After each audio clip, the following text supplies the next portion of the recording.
А касались как-то в своем тексте, который публиковали, президента действующего? Тогда он президентом не был. Интервью у него несколько раз брала, и оно не всегда было, скажем так, карамельных интервью ни с кем не делала. Например, здесь была одна журналистка в свое время известная. Она, значит, там подбегает к тогдашнему президенту. А это правда, что вы украли $1,5 миллиона? Я не знаю, на что она рассчитывала, что он скажет «да». Он, естественно, сказал без комментариев. А какие-то расследования через журналистику делали, публиковали? Делала. Что вот такой-то человек совершил такое-то, было. возможно. И, я так понимаю, чиновников тоже? Было. Интервью должно нравиться интервьюируемому и его злейшему врагу. Всем привет, это Никарагуа. Мы встретились с Еленой, поэтой. Сегодня она расскажет, как она здесь оказалась.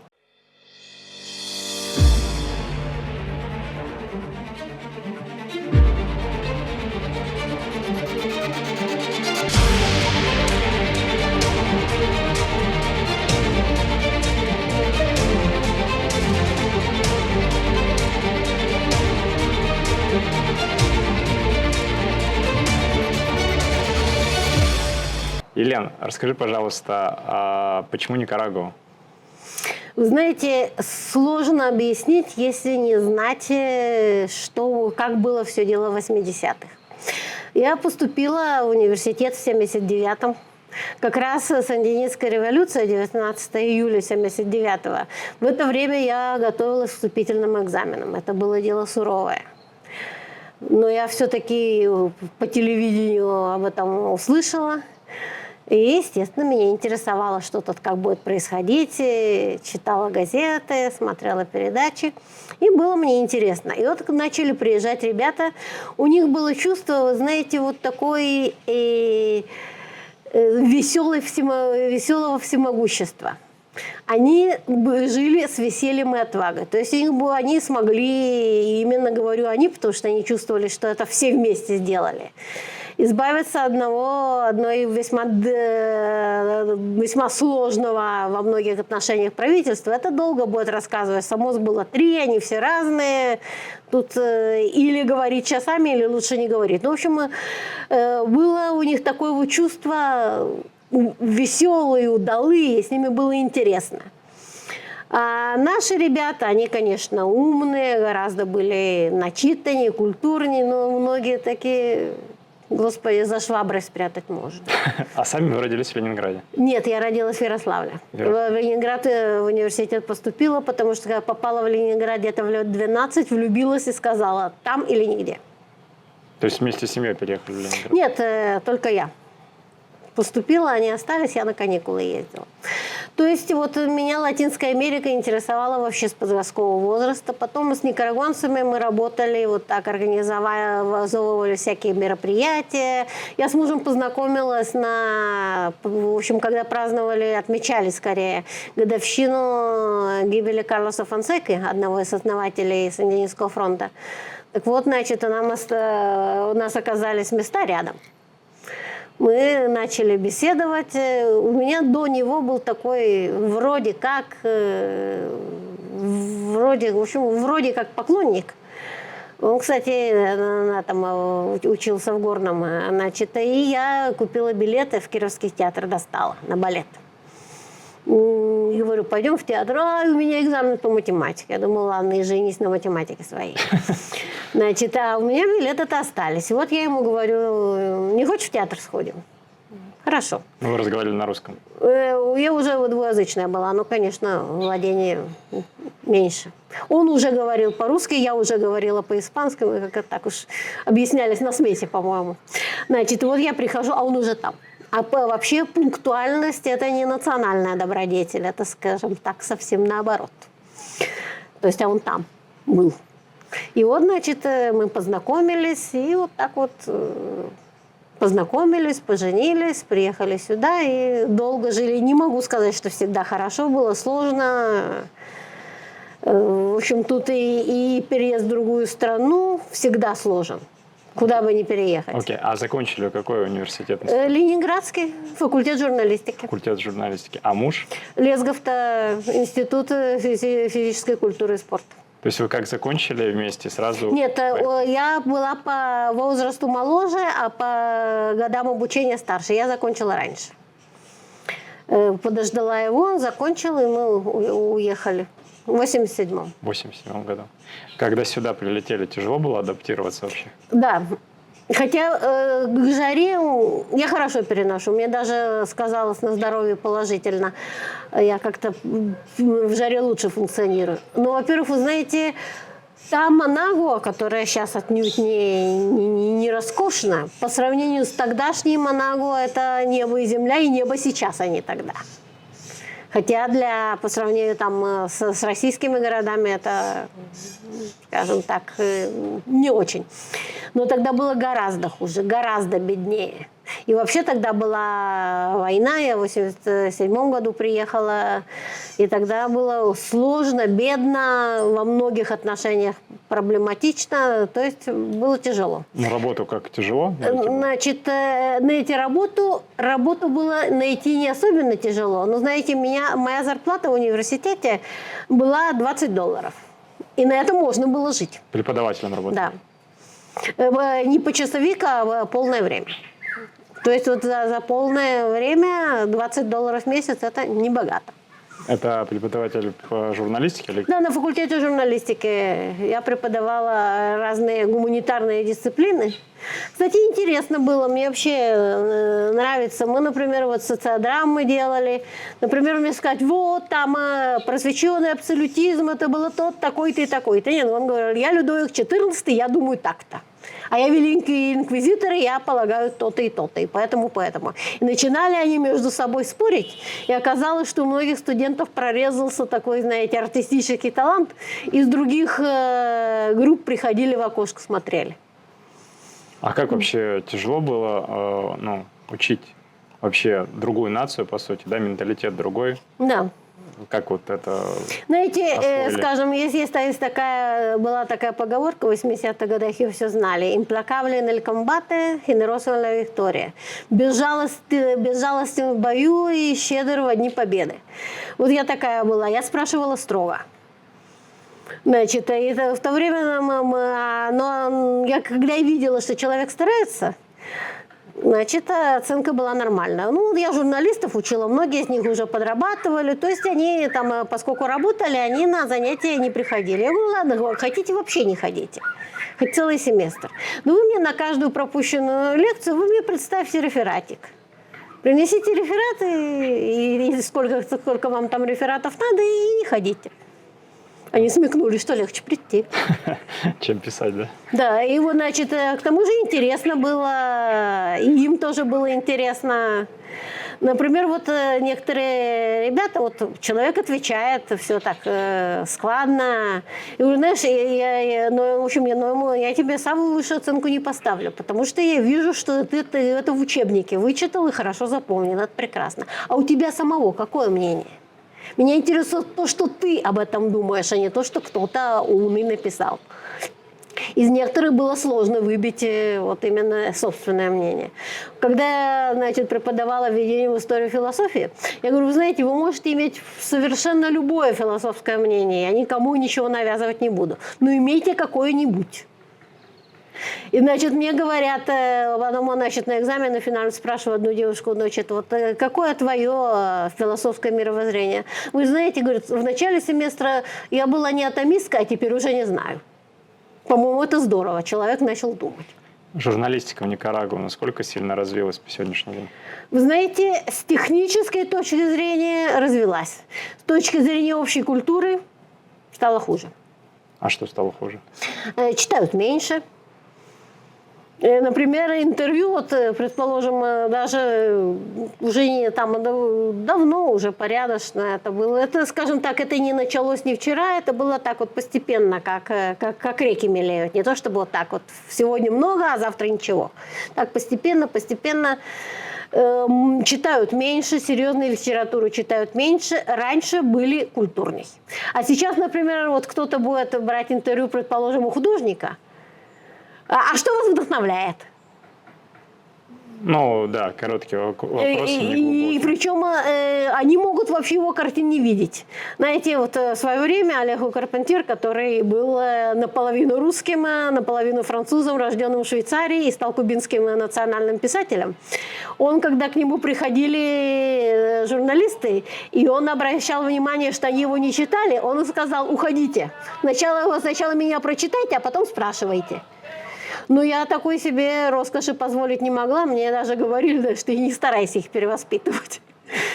Вы рассматриваете возможность переезда в страны Латинской Америки и не знаете, какую из них выбрать? Наш канал создан специально для вас.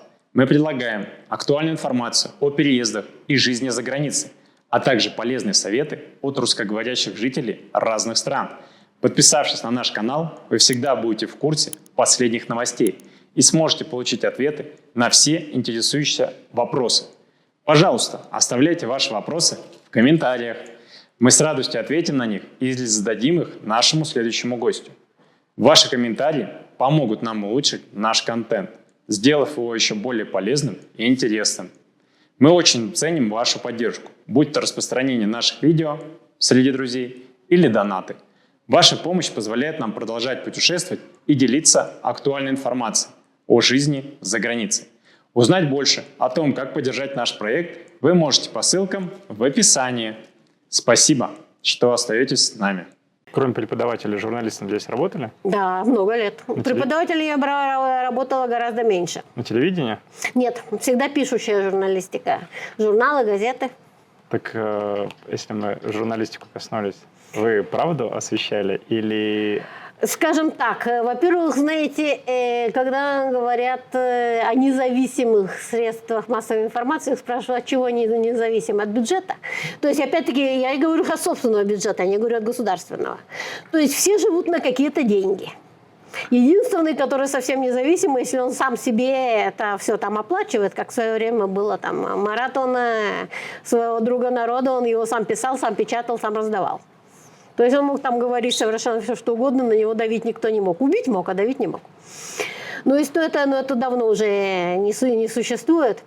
Значит, я работала, скажем так, всегда в частных средствах массовой информации, газетах или журналах. То есть в государственных я не работала никогда. Просто так не пришлось. Здесь вообще... Здесь государственных вообще-то и не было практически. Здесь были или принадлежащие какой-то партии, так вот принадлежащие, или какой-то партии сочувствующие. То есть безотносительно к тому, там, кто у них там хозяин назначился, у них была там политическая точка зрения. И работать, конечно, надо в той, с которым ты совпадаешь, потому что иначе это рано или поздно журналисты и владелец столкнутся, и кто выиграет, это уже известно. Ну, где вы работали, там владелец, он был готов освещать правду? Значит так, насколько это было возможно. Во-первых, например, у меня был хороший опыт. Мой шеф Луис Эрнандес Бустаманте, ныне покойный. Например, есть какая-то сложная тема. Он всегда старался взять интервью у того, у другого и у третьего. Там, например, на какой-то вопрос существует несколько точек зрения. Пускай каждый по-своему это ее изложит, а мы все напечатаем, а читатель пускай выбирает, какая ему больше нравится. Ну, у нас свои симпатии, естественно, были. Но вот так вот, чтобы нарочно написать, зная что-то, что это неправда, вы знаете, раньше этим грешили мало. Во-первых, интервьюированный, он, конечно, может врать. Тут я не могу его заколдовать, чтобы он начал там мне признаваться во всех грехах. Например, здесь была одна журналистка в свое время известная. Она, значит, там подбегает к тогдашнему президенту. А это правда, что вы украли $1,5 миллиона? Я не знаю, на что она рассчитывала, что он скажет «да». Он, естественно, сказал без комментариев. Но без комментариев это создало сомнение, он не сказал «нет». знаете, на такие вопросы, если бы он сказал нет, тоже Любетта может и не поверить, и сказать да, так еще бы все бы удивились, и тоже не поверили бы, потому что в таких вещах не сознаются. То есть, вы знаете, как раз и я считала, что самое важное, в общем, заставить человека правду говорить нельзя. Но можно сделать так, чтобы он ответил на сложные вопросы. Тут, например, один из здешних политиков, он скончался не так давно, в весьма преклонном возрасте. У них в семье была сложная история. Отца их, они из весьма богатой семьи, их отец был отравлен. И на это существовали очень разные точки зрения, там обвиняли и сыновей, в общем, поди разбери, меня там не было. То есть, опять-таки, заставить их рассказать, что там на самом деле было, невозможно. Но я решила для себя, когда пошла на интервью, я хочу, чтобы он мне ответил. Чтобы он не сказал, вот я об этом разговаривать не буду, или меня вообще не выгнал. Потому что это личный вопрос. Значит, и я смогла. Вопрос. Журналистикой до какого года занимались, что публиковали? Так, публиковала, значит, я работала в основном, значит, здесь был журнал, он уже не существует, «Эль Паис», это тезка испанского, совершенно другой просто так. Значит, еженедельник «Сиete días», 7 дней. Значит, в основном там работала в свое время в «Nuevo Diario». Здесь вообще газеты практически все померли по различным причинам, скончались в основном от голода. Потому что объявлений не было. Значит, но это было в то время иначе. Я в основном работала именно в газетах или в журналах, руководила одним журналом, который назывался «La Bulletina», то есть это бюллетень в женском роде. Значит, и вообще всегда пишущая журналистика. На радио работала немного, некоторые программы культурные вела, на телевидении не работала никогда. То есть мое дело письмо. Я себя чувствую удобнее со словом, чем с образом. И до какого года? Так, значит, уже 12 лет в Центральном банке. То есть, в общем, примерно до 2011 года. А про политику писали? Политика как мнение редко.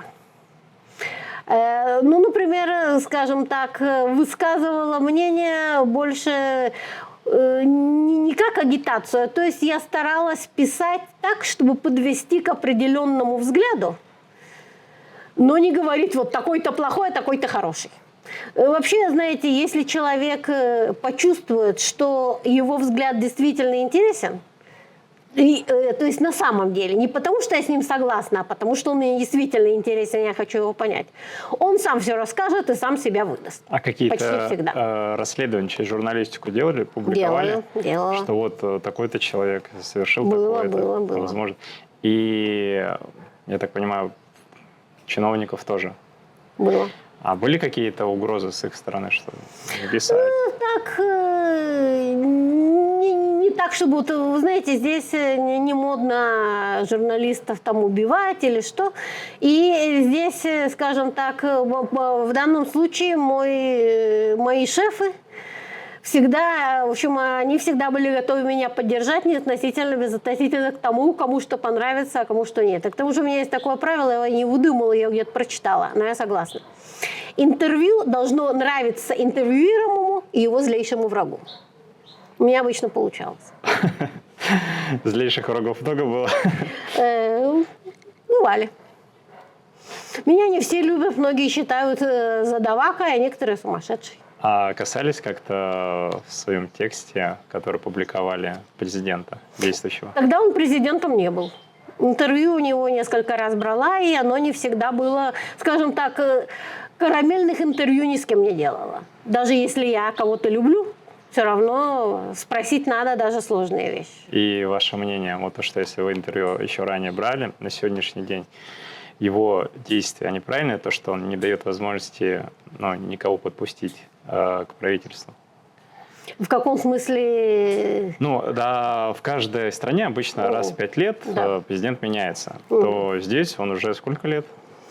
Значит, уже на третий срок. Вы знаете, в общем-то, Я в этом не вижу вообще в принципе ни в Никарагуа, где бы что переизбирать надо потому что надо переизбирать, потому что это будет почему-то лучше.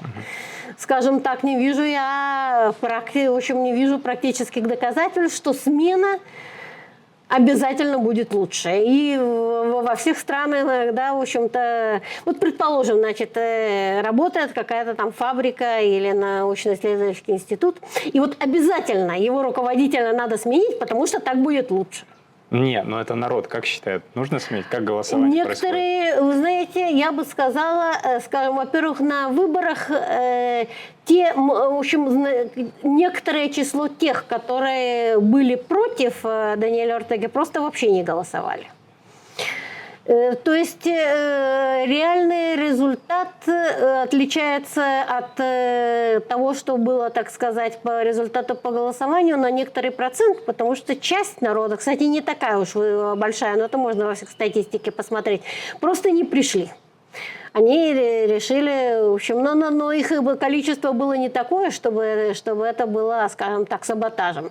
Здесь традиционно высокий процент тех, которые на выборы ходят.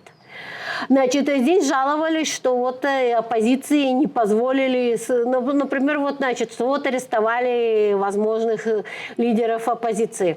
Например, одна из желающих стать президентой, Кристиана Чаморро, не думаю, чтобы она бы победила. Вы знаете, здесь вот этот опыт я пережила. Здесь, когда победила Донья Виолетта Барриос в 90-м году, значит, это правительство, которое смогло победить фронт голосованием. Они победили, очень обрадовались. И это была коалиция 14, если не ошибаюсь, партий. И чуть ли не на следующий день, тут я преувеличиваю, но не намного, они между собой переругались. И во время почти всего ее периода, он был долгий, там, 6 лет так и получилось там. Значит, президент и вице-президент, и ее вице-президент были в совершенной оппозиции. Она ему никакие функции не назначила. И он гордо сидел у себя там, где была его партия, в которой он принадлежал, значит, и занимался своими делами, никаких функций он не выполнял. Потому что она ему их не назначила. А здесь, в общем, здесь вице-президент выполняет те функции, которые ему дает президент.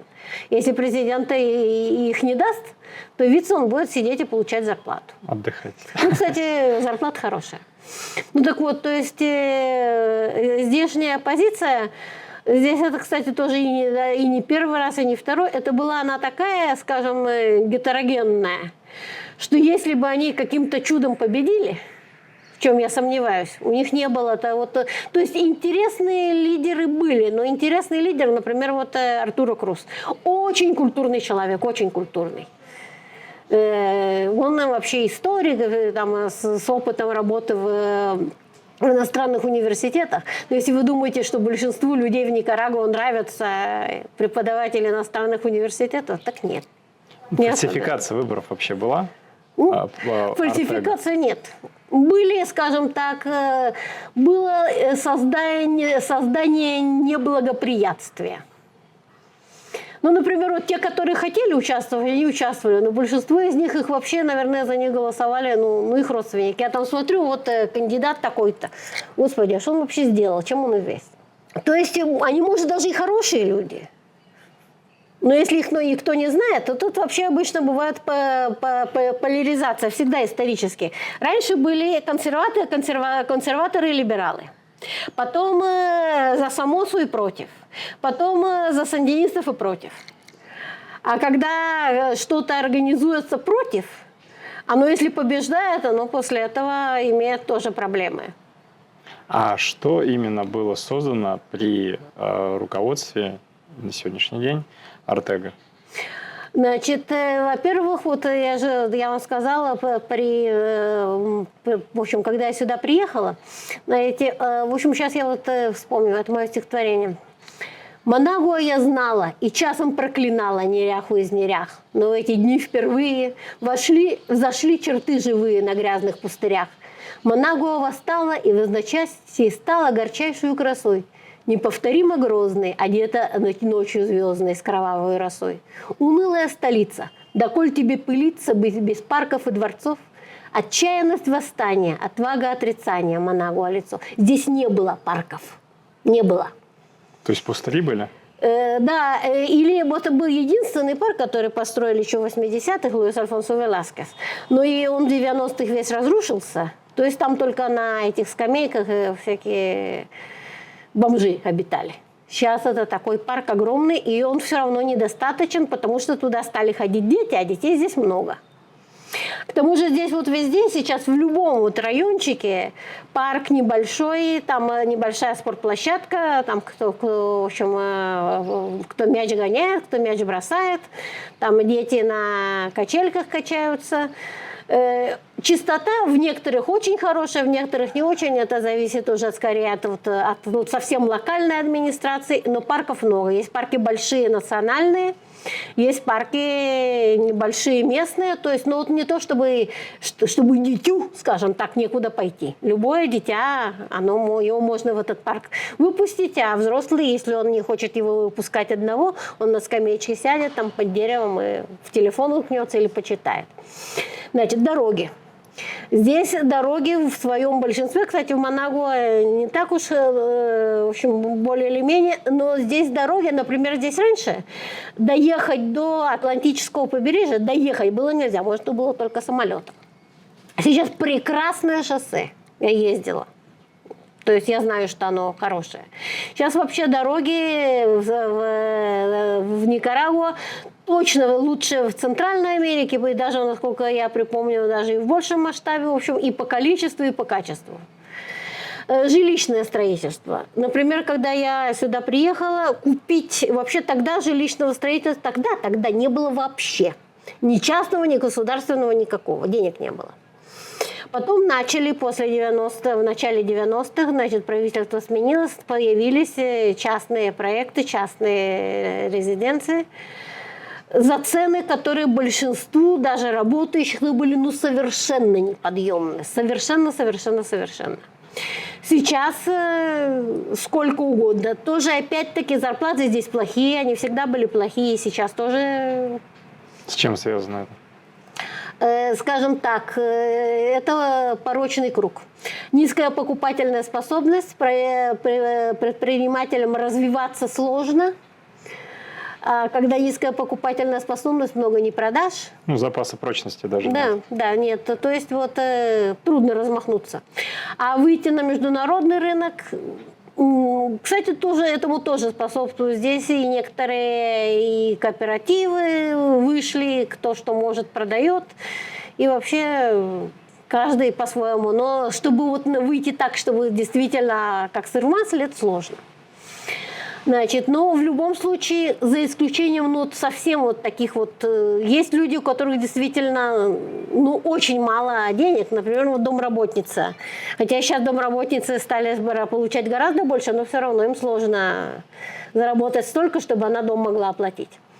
Но тут уже стараются, есть такие специальные проекты, что, в общем, стараются уж как-то запихать. Все равно сложно из-за проблемы с доходами, но раньше было, и если ты не богатый, то и не мечтай. А сейчас есть возможность. Вы за границей, вдали от дома и нуждаетесь в медицинской помощи? Доверьтесь компании Росмедицина, вашему надежному партнеру в области здравоохранения. Мы специализируемся на предоставлении экстренной медицинской помощи в России и странах Латинской Америки. Наши главные приоритеты – здоровье и благополучие наших пациентов. Мы сотрудничаем с лучшими международными госпиталями и службами экстренной помощи, известным своим высоким уровнем медицинской экспертизы и современным оборудованием. Вы можете обратиться в страховую компанию и сообщить о желании получить медицинскую помощь в компании Росмедицина, согласно вашей страховой программе. При нескольких таких обращениях застрахованных ваша страховая компания заключит договор с нашей клиникой, чтобы вы могли напрямую обращаться в Росмедицина и ничего не доплачивать. Наши услуги включают экстренную госпитализацию и медицинскую эвакуацию, медицинский туризм, а также роды за границей с возможностью оформления второго гражданства для детей. 5 причин, почему стоит выбрать компанию Росмедицина. Первое. Лицензированная международная клиника с более чем 10-летним опытом работы. Второе. Возможность встречи и проводов пациентов в аэропорту на автомобиле скорой помощи. Третье. Предоставление медицинского самолета для транспортировки больных туристов на родину. Четвертое. Опытные травматологи-хирурги, специализирующиеся на реконструктивных операциях. Пятое. Возможность получения финансовых бонусов и компенсации расходов на лечение. Если вы нуждаетесь в экстренной медицинской помощи, доверьтесь компании Росмедицина. Медицинские специалисты сделают все, чтобы обеспечить вам максимальное спокойствие и уверенность в вашем лечении. Подробная информация в описании под этим видео. У меня есть такое хобби. Я духи коллекционирую. Это парфюмерное маньячество. Это, кстати, в России этих маньяков много. Я на тамошних ресурсах сижу, как здесь говорят, и пишу. Значит, и я думала, что в Никарагуа ниши никогда не будет. Ниша вот это вот самый такой дорогой и сложный сегмент в духах, который там не всем нравится. Господи, развелось. Много стало. И есть даже сообщество. И там люди, я не знаю, где они работают, но покупают такие духи там, за $400 флакончик, и ничего, покупают. И я не думаю, что они занимаются наркоторговлей. Это, по-моему, большинство этих наркодилеров духами как не увлекается. А как правительство борется с бедностью и преступностью в стране? Ну, да, преступностью одна из, скажем так, в общем, преступность, контроль. Кстати, здесь вот, естественно, наркодилеры здесь есть, куда же они, без них никак, к сожалению. Но здесь это не как в тех странах, где вот есть районы, куда и полиция не заходит, потому что там ей не власть. Здесь таких нет. И когда кто-то начинает там задаваться, их приводят к знаменателю. И в общем, здесь как раз наркодилеры мечтают, что на них внимания не обращали, что дали тихенько пройти. Так коррупция наверняка развита и дают ему тихо пройти. Знаете, это не особенно, потому что тот, который получает большие деньги от наркодилера, его и другие могут купить. Поэтому здесь как раз кто-то, если это начинает кто-то по-серьезному, есть, конечно, что-то, я не могу сказать, что вообще нет коррупции, есть. Но когда кто-то начинает увлекаться не по-детски, это для него плохо кончится, потому что сегодня он возьмет у наркодилера, завтра он возьмет у оппозиции, а кому это надо? Силовики, которые продаются, опасны для правительства. Силовики, армия, значит. Не обязательно, полиция тоже. А у Никарагуа есть армия? Есть. А численность насколько большая? Знаете, не помню. Обучаются все военнослужащие. Здесь же нет военных университетов? Есть. Есть? Есть. А сколько военных университетов в Никарагуа? Знаете, насколько мне известно, в общем, есть, например, там некоторые там школа для сержантов, высшая академия военная, насколько мне знаю, я знаю одна. Есть есть же университет, который для высших чинов полиции, тоже один. Остальные, например, вот есть, там более низкий уровень, там, где саперов обучают, вот такие специализированные, они не университетского уровня. Ну, имеется в виду высшее образование офицерское, это все-таки за границу в основном. Нет, наоборот, большинство здесь, а некоторых за границей. Потому что и в СССР отправляли. Кстати, и в СССР, но в СССР их было в процентном количестве не так уж много. Были, естественно, но, кстати, большинство из них потом в армии не осталось. Их в 90-х годах большинство их выжили просто оттуда. А сейчас в Россию отправляют? Да. А не боится вообще правительство, то, что отправляя военнослужащих в другие страны обучаться, что те страны будут лоббировать в своих интересах? Вы знаете, не знаю, может, во-первых, процент этот не такой высокий, и к тому же, значит, в основном мне известно, может, там есть и исключения, это или Куба, или Россия, и вот что-то такое, в общем, где есть какая-то, в общем, с правительством взаимопонимание. Дружеские отношения. Да. То есть, если кто-то что-то будет лоббировать, это они уж как-нибудь разберутся. И к тому же, вот предположим, он выучился. Он же ведь его не глава командующим назначат. Он Нет. будет, пока он дорастет, это еще и правительство сменится. Ну, за 5-6 лет обучения в другой стране можно так... Нет, я не про это, про то, когда он вернется и здесь начнет расти, ему сразу двери не откроют. Это будет постепенно. Шпионаж тоже возможен. Конечно. Тем более, когда ты военнослужащий. Конечно, возможно. А сейчас, на сегодняшний день, чем занимаетесь, где работаете? Я работаю в библиотеке Центрального банка.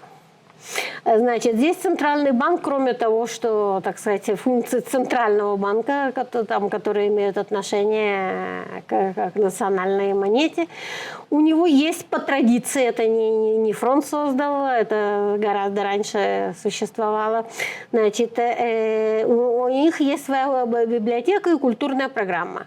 Например, вот была не так давно годовщина Рувена Дари, он родился в 1867 а умер в 1916-м, то есть там годовщина смерти, годовщина рождения, мы сделали переиздание его книг. И не просто переиздание, взяли стихотворение, значит, напечатали с примечаниями, с академическим аппаратом, с вступлением, то есть дело академическое, серьезное, и в котором много деталей, которые, в общем, объяснять тоже долго. Ну, очень вещь интересная. И, то есть многие вот такие публикации. Мы опубликовали, например, Аура Рослан, это была здешняя поэта, она родилась в 1898-м. Не сознавалась, говорила в 1907 возраст, она себе скидывала это. Это модно. А умерла в 56-м. Она при жизни не опубликовала. Почему, не знаю, так что-то у нее сложилось. Могла бы, но не опубликовала. То есть пришлось искать в журналах, в газетах, и не только в Никарагуа, но и в других странах то, что она опубликовала, составить сборник и вот таким образом вернуть ее поэзию, потому что по старым газетам никто лазить не будет. Это дело вкуса и времени много требует. Сейчас ее можно прочесть в книге, это гораздо легче, она стала доступнее. Раньше вообще не помнили, кто она такая. Сейчас уже, по крайней мере, есть возможность прочитать и хоть какое-то мнение иметь. И не только она. Например, вот история забавная. Одна из кого мы опубликовали, это Альба Асусена Торрес. Это посланница Никарагуа в России. Она в Москве живет. У нее история со мной обратная. Она поехала учиться в Союз. И мне говорили в свое время, вот, значит, узнав, что я пишу стихи, вот сейчас вернется Альба Асусена, она тебя переведет. Но она там вышла замуж за русского, и там и осталась, и сейчас она представительница Никарагуа. В России. Да, значит, то есть она там и книги свои публиковала на испанском, но все равно в России. Они до сюда практически не доходили. Это независимая публикация? Независимо от кого? Ну, я имею в виду, или она, кто ее спонсирует? У нее муж был владельцем издательства. Муж ее спонсировал. Он, почему говорю, был, потому что он умер. Я с ним была знакома, Федичев его фамилия, имени не помню. Значит, вот, и решили, что надо ее здесь издать, чтобы здесь ее могли почитать, потому что из России не навозишься.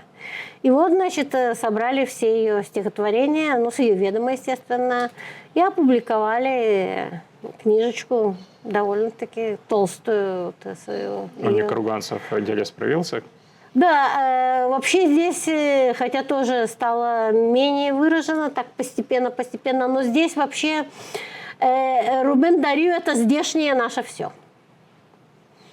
То есть здесь даже те, которые его, может, и не читали или читали мало, все равно, но они его обожают. Он пишет только стихи? Нет, он и прозу писал, уже ничего не пишет, он умер в 2016 году. То есть у вас в Центральном банке должность как звучит? Вообще должность называется экзекутиво, это вообще не должность. Но моя работа, скажем, это, знаешь, это вроде, скажем, как там, например, ну, предположим, лейтенант, это не должность, это звание. У нас тоже вот такой вот специалист по культуре такой-то, но это тоже, это не указывает. Например, одна женщина занимается, там есть коллекция картин, она она занимается вот этой коллекцией.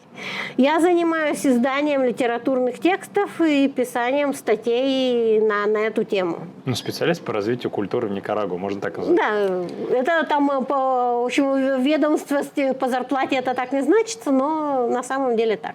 И много у вас таких специалистов? Или вы одни? Было двое, один на пенсию ушел, теперь я в гордом одиночестве. И ваши публикации, вот вы мне показывали а-ля «Централидат». Это можете кратко описать, про что там? Значит, во-первых, вы знаете, бумага, она все стерпит, но обычно бюджет обычно ограничен количеством страниц и временем, которое можно посвятить изучению чего-то. То есть обычно всегда приходится что-то сокращать. Ну, просто невозможно растягивать дальше. «Войну и мир» не напишем. Знаешь, да, даже, в общем-то, написать-то можно, а вот кто опубликует. То есть обычно вот приходится выбирать самых значимых. И очень зачастую, не всегда, но часто то, что написали женщины, остается, скажем так, в стороне. Не потому, что говорят, что плохо, места нет, но мужчины тоже остаются. Но те, которые проходят, например, Рубена Дарио, невозможно упустить, потому что никарагуанская литература без Дарио, просто невозможно. А уже потом начинается, кто самый значимый. И тут вот выбрали этого, без них никак нельзя, и все, место кончилось. Значит, и решили, группа исследовательниц литературы, что надо написать историю литературы, написанной женщинами отдельно. Не потому, что они лучше, не потому, что мы что-то имеем против мужчин, а просто иначе не поместятся. И вот, значит, координатор, это вот Консуэла Меса и Магда Савала, она из мексиканка, Магда из Коста-Рики. Значит, Консуэло, она была самая вдохновительница. Она на конгрессах по истории Центральной Америки собрала команду. В каждой стране кто-то, который пишет главу, соответствующую своей стране. Белиз даже включили, потому что Белиз обычно никто не включает, у них своя свадьба. Но они всегда в стороне, да? Да, они всегда в стороне, но здесь они есть. А писательниц из Белиза я лично никогда не видела. А, например, суринамку видела вообще всегда одну. Я когда сказала, что мне нравятся суринамские лягушки, она очень удивила. Так что там включено? Так вот, значит, вот здесь все страны Центральной Америки. История их литературы, написанной женщинами, только женщинами. Хотите узнать больше о моем движении, о том, с кем я встречаюсь или в какой стране нахожусь? Подписывайтесь и задавайте свои вопросы в нашем телеграм-канале Кажан17. И я постараюсь учесть их на следующей съемке подкаста. Буду рад видеть вас в наших каналах, ссылки на которые есть в описании. Жду ваших подписок и комментариев. Тут все страны Центральной Америки. Это история литературы, не только поэты. Поэзия, проза, то есть и романы, короткий рассказ, театр, эссе. То есть все жанры, там есть такие, это то, что говорят нон-фикшн, например, там воспоминания и все такое. Мы старались охватить все, что можно. Конечно, и здесь пришлось сокращать, потому что, как говорится, это публикация одного университета, а университет обычно бюджеты не резиновые, и к тому же ведь эта книжечка, она ни копейки стоит. Да. А сколько экземпляров вышло? Значит, если я не ошибаюсь, где-то 1002. Но это, в общем-то, для Мексики и для Центральной Америки это капля в море. И нам только послали, это с их стороны очень любезно, только авторские экземпляры, которые, значит, как авторские, за авторские права. А купить ее можно в Мексике. А электронные книги сделали? Не сделали, потому что это университет сказал, что они сделают, но пока еще не разродились. И Центробанк или правительство вывело эту должность? Как это вообще, для чего эта должность? Она по традиции существует. У Центрального банка он вообще был основан 64 года назад, в 60-м году. Значит, у него вот так вот случилось, хотя он центральный банк, но, в общем, там всегда кто-то заводился или появлялся склонный к меценатству. То есть и там библиотека, она не специализированная на экономике, а она вообще вот как любая библиотека, там и литературы много, и некоторые издания редкие, которые в других местах не найдешь. То есть всегда какая-то культурная программа была с тех пор, как этот банк был создан. И вот она по инерции так и осталась. Ее создало не нынешнее правительство и не предыдущее, а вот она с тех пор, как банк был основан, она как-то так... И вроде как само возникло, потому что здесь в свое время было модно поддерживать искусство. Это не только литература, у них очень хорошая коллекция живописи. И в том числе и старинных картин, написанных еще вообще в 16-м, в общем, больше 18-го, 16-го вроде нет. 18-19 века, некоторых из них больше вообще нигде таких нет. Весьма достойная коллекция живописи. Какие минусы на сегодняшний день в Никарагуа вы видите? Ну, это минус, который всем в глаза бросится, потому что надо быть слепым, чтобы не увидеть, мусор. Эта проблема не решена. И ее старались решать по-разному, пока успеха не добились. Национальный характер, есть такая черта, я с этим сталкивалась, поскольку я же, как здесь говорят, чела, то есть светловолосая. У тех, которых считают туристом или вообще иностранцем, предполагается, что они богатые. То есть могут постараться взять побольше. А я обычно отвечаю, что мне не платят за то, что я светловолосая, и я платить не буду. То есть, вот так вот туристов очень могут. Вы сказали светловолосая. А с чем связан ваш окрас цвета волос сейчас? Во-первых, вы знаете, мне этот цвет нравится. А во-вторых, я вообще такая серьезная, такая вся, немножко могу показаться занудной. А мне хочется, чтобы было заметно, что у меня внутри есть такая чертовщинка. То есть и человек серьезный, однако же. Вот, однако. А почему розовый, не голубой, там именно этот оттенок? Просто из-за того, что цвет нравится? Цвет нравится. И какие еще минусы имеются в Никарагуа? Значит, вот я говорю, что для туристов сложности приезда, потому что уж если доехал, то гостиницу на любой вкус найдешь. Здесь и дешево, и сердито, и дорого, и сердито, всякое есть. Пляжи есть очень хорошие, на любой вкус, на любую цену. Есть что посмотреть и в Манагуа, и в Леоне. Это города с традицией, так сказать, с колониальных времен. Хороших гидов русскоязычных, насколько я знаю, нет вообще. А хороших гидов на испанском тоже немного. И тут повезет, попадется, а не повезет. То есть если не можешь, если на что-то смотришь, а его истории не знаешь, и ее никто не рассказывает, то уже не так интересно и смотреть.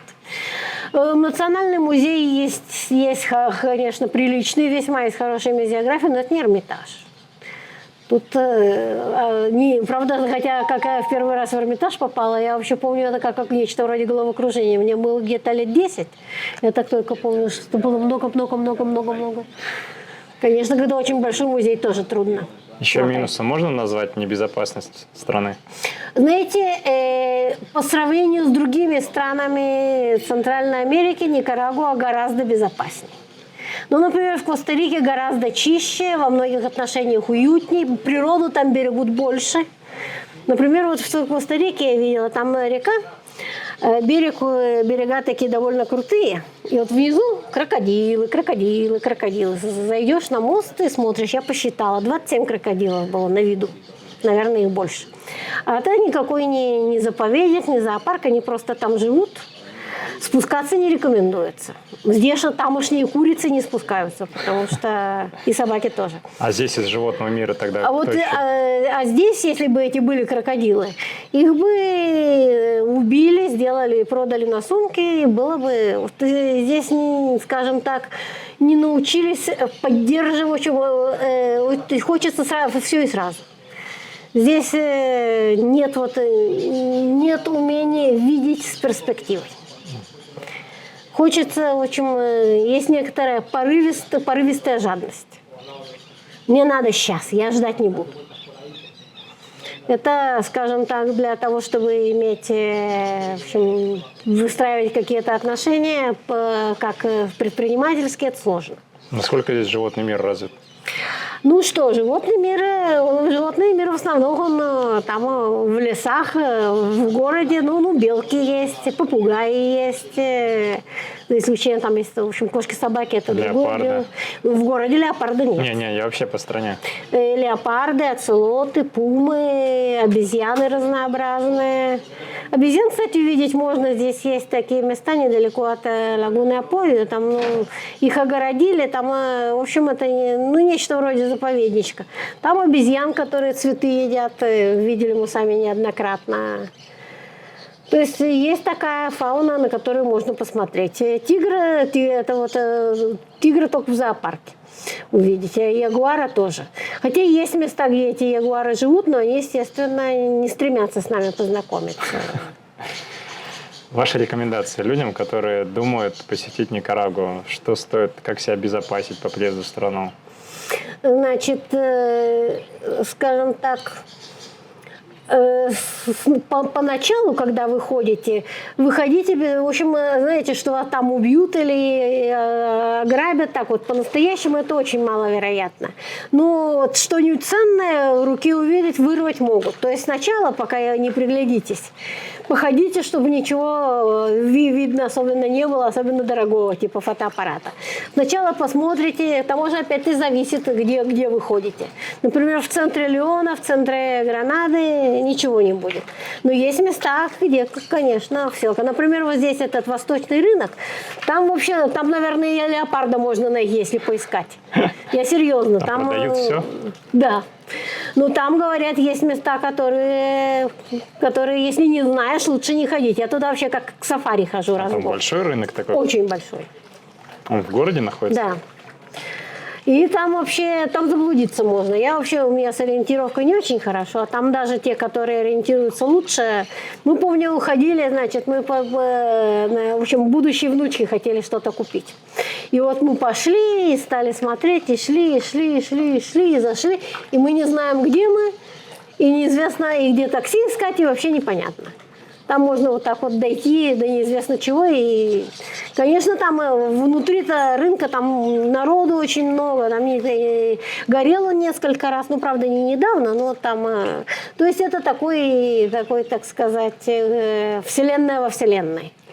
Место интересное, но это как раз для экстремалов. Значит, это в Манагуа. Есть здесь на Атлантическое побережье, это вообще другой мир. И если вас беспокоит, что вы не знаете испанского, там, например, правда, там английский, это креоль. То есть на нем вы будете говорить на английском обыкновенном, они на своем, и вы более или менее друг друга поймете, но разница большая. А в другой там вообще больше звучит мескито, это один из индейских языков, там большинство жителей местных говорят на нем. Они по-испански-то знают и по-английски обычно тоже, как здесь говорят, мачаком, то есть что-то могут сказать, но это не их основной язык. Там совершенно другой мир. Знаете, я по работе, как журналистка, ездила туда, например, место такое Карата. Туда можно приехать только, и до сих пор только можно, это на лодке, потому что там шоссе нет, и его делать или на вертолете, если у кого денег много. Такие звезды, как там, в других местах не увидишь. И вообще там совершенно другой мир. Значит, мы тогда приехали, в общем, одна из журналистов говорит, я хочу, там у меня кое-что промокло, пока мы ехали, я хочу посушить. Нет, говорю, можно повесить там вот снаружи? Лучше не надо. Почему? Что, украдут? Нет, у нас тут есть или корова жует, или там есть одна сумасшедшая, она может снять. Она местная такая, безобидная, но... То есть это совершенно другой мир, другой язык, другие традиции. Там интересно, я бывала, еще бы хотелось, потому что всего я не изучила, хотя была неоднократно. А вот эти вот места, куда трудно попасть, вот если вот на этой лодочке, вот с нами везли 2 свиней, больших таких. Их положили на бок, они не хотели, связанные лапы. Значит, они лежать не хотели, они только успокоились, когда сели. И вот я думала, не дай бог, значит, если эта лодочка перевернется, я-то выплыву, а свиньи как, они связаны. Ну, ничего, все доехали. Вот такая Никарагуа, красивая сама по себе. Хотите экстрима? Вам на большой рынок. Если вы не получили ответов на свои вопросы, не расстраивайтесь. Оставляйте в комментариях и подписывайтесь на наш канал. Мы обсуждаем опросы подписчиков в новых подкастах с жителями Латинской Америки. Жду ваших комментариев, дорогие подписчики.